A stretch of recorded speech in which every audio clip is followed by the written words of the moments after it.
Dear students, हम आज BA part 2 के पेपर सेकंड में कार्मिक प्रशासन के अंतर्गत प्रशिक्षण यानी कि पर्सनल एडमिनिस्ट्रेशन में ट्रेनिंग के बारे में जानेंगे। क्योंकि हमारे यहाँ भर्ती व्यवस्था जो है उसमें लोक सेवा में किसी भी विषय के जो ग्रेजुएट स्टूडेंट है या जो स्नातक होता है उसको उसी आधार पर प्रवेश का अवसर प्रदान कर दिया जाता है, जिसके कारण कि वो जो नवनियुक्त कार्मिक होता है उसको कार्य का अनुभव नहीं होता। तो इसके लिए यह आवश्यक है कि जिसको कार्य का अनुभव नहीं है नवनियुक्त कार्मिक को, उसको समुचित प्रशिक्षण देना अनिवार्य हो जाता है, आवश्यक हो जाता है, क्योंकि वह बिना प्रशिक्षण के अपना कार्य कुशलता से नहीं कर सकता है। अतः लोक सेवकों का जो दृष्टिकोण है उसको विस्तृत बनाने, उसको यथार्थता का ज्ञान देने, उसको स्वतंत्र बनाने और उसके निर्णय क्षमता को उत्पन्न करने की दृष्टि से भी प्रशिक्षण जो है अत्यंत आवश्यक है। एक तरह से हम कह सकते हैं कि जो प्रशिक्षण है वो मानवीय साधनों में किया गया इन्वेस्टमेंट है। प्रशिक्षण से तात्पर्य हम ये लेते हैं कि किसी विशेष कला, कार्य अथवा व्यवसाय में निर्देश प्रदान करना है। चूँकि लोक सेवकों को सामाजिक, आर्थिक, राजनीतिक और सांस्कृतिक कई प्रकार के कार्य करने पड़ते हैं, इसके लिए भी प्रशिक्षण आवश्यक हो जाता है। प्रशासन के माध्यम से जन सेवा करना जो है सरकार का एक प्रमुख लक्ष्य होता है। तो इसलिए संपूर्ण प्रशासन तंत्र में प्रशासनिक प्रवीणता, संवेदनशीलता, निर्णय क्षमता, संगठनात्मक परिवर्तन लाना और देश के विकास के लिए कार्य करना और संपूर्ण प्रशासन के कुशल संचालन के लिए जो कुशल प्रशिक्षित अधिकारी और कर्मचारी होते हैं उनके लिए उनकी आवश्यकता होती है। इन्हीं लक्ष्यों की प्राप्ति के लिए प्रशिक्षण महत्वपूर्ण है। लोक सेवाओं की कुशलता और प्रभावशीलता में वृद्धि के लिए एक सुस्पष्ट प्रशिक्षण नीति का भी होना अति आवश्यक होता है। राज्य की जो लोक कल्याणकारी गतिविधियां हैं उनमें विस्तार और जटिल होती प्रशासनिक संरचनाओं, बढ़ते हुए प्रशासनिक दायित्वों के कारण प्रशिक्षण की जो आवश्यकता महसूस की जाती रही, इसके लिए प्रशिक्षण जरूरी है।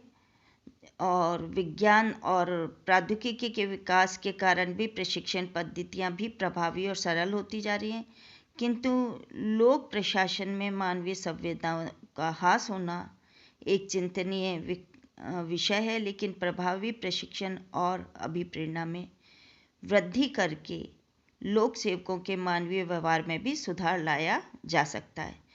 प्रशिक्षण के जो उद्देश्य है, प्रशिक्षण का जो मूल उद्देश्य दक्षता है, अर्थात प्रशासन के हित में लोक सेवक के कार्य को अधिक प्रभावपूर्ण बनाना। दक्षता दो प्रकार से हो सकती है। पहली, कार्य विशेष दक्षता, जिसको कार्मिक वर्तमान कार्य में अथवा भावी उच्चतर कार्य में दिखा सकता है। दक्षता का जो दूसरा स्वरूप है जिसके द्वारा कर्मचारियों के मनोबल को ऊंचा करना है।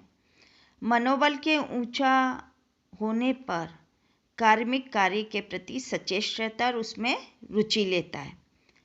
प्रशिक्षण के द्वारा कार्मिक में अपने कर्तव्य को समझ संस्था के कल्याण का अंग या पार्ट समझने की क्षमता आती है, जिससे उसमें जो उसको दिया जाता है कार्य, जो उसको प्रस्तुत किया जाता है कार्य, उसके प्रति वह उत्साह उत्पन्न होता है और उत्साह होकर वो उसमें प्रेरित होकर वो कार्य करता है।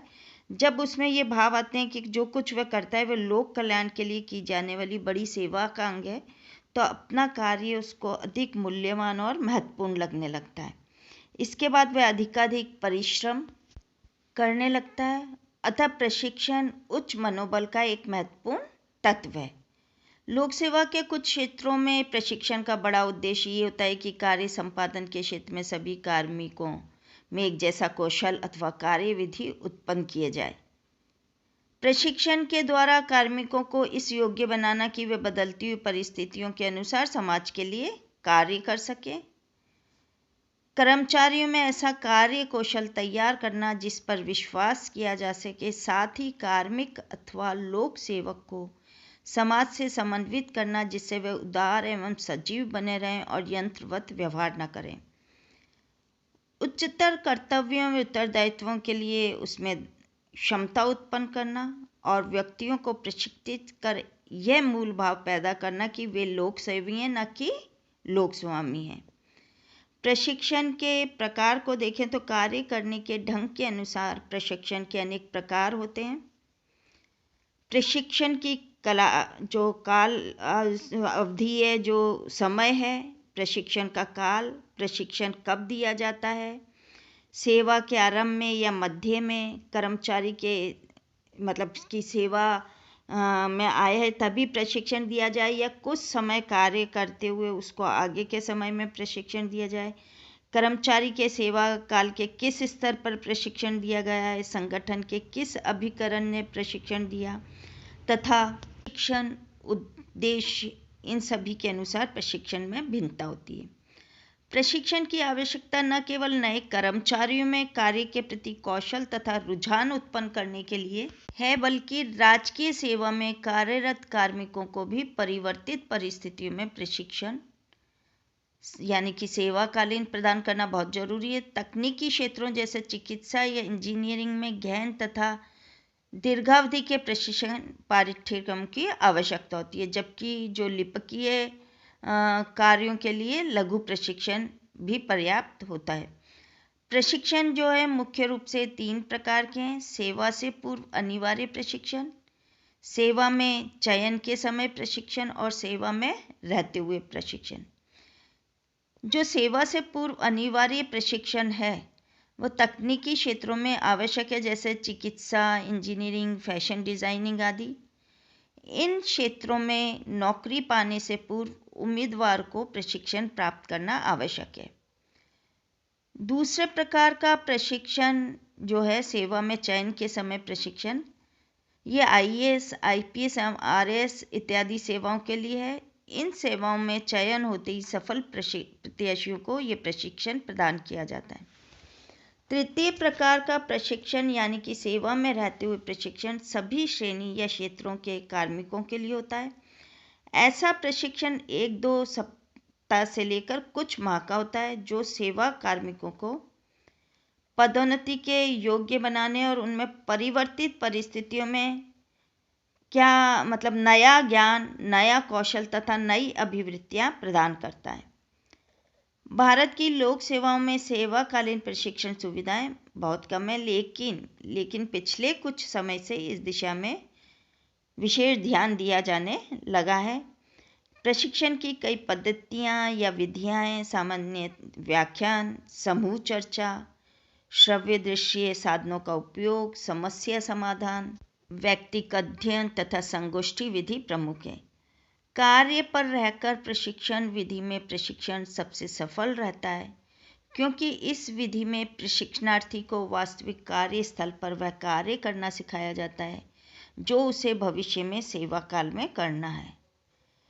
प्रयास एवं भूल यानी कि ट्रायल एंड एरर तथा उसमें सुधार के माध्यम से सीखने की ये प्रक्रिया सर्वाधिक प्रभावशाली है। भारत में प्रशिक्षण के अनेक संस्थान या केंद्र देश भर में कार्यरत हैं, जो केंद्र सरकार, राज्य सरकार अथवा निजी संगठनों द्वारा संचालित किए जाते हैं। राजस्थान में शिक्षा प्रशिक्षण के संस्थान सामान्य शिक्षा, प्रशासन, ग्रामीण विकास एवं पंचायती राज, गृह, राजस्व, कृषि, पशुपालन, अभियांत्रिकी एवं प्रबंध, पॉलिटेक्निक, ITI, चिकित्सा एवं नर्सिंग, स्वास्थ्य एवं परिवार कल्याण, आयुर्वेद, शिक्षण प्रशिक्षण क्षेत्रों से संबंधित अनेकानेक प्रशिक्षण संस्थान कार्यरत हैं।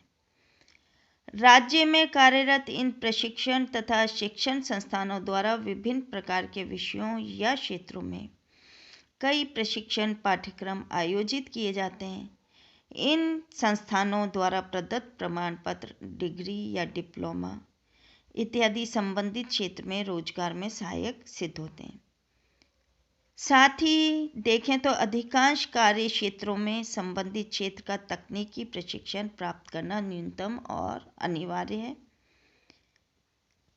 राजस्थान के संदर्भ में देखें तो राजस्थान भारत के उन राज्यों में से एक है जहां लोक सेवाओं के प्रशिक्षण के क्षेत्र में पर्याप्त प्रगति हुई है। Thank you.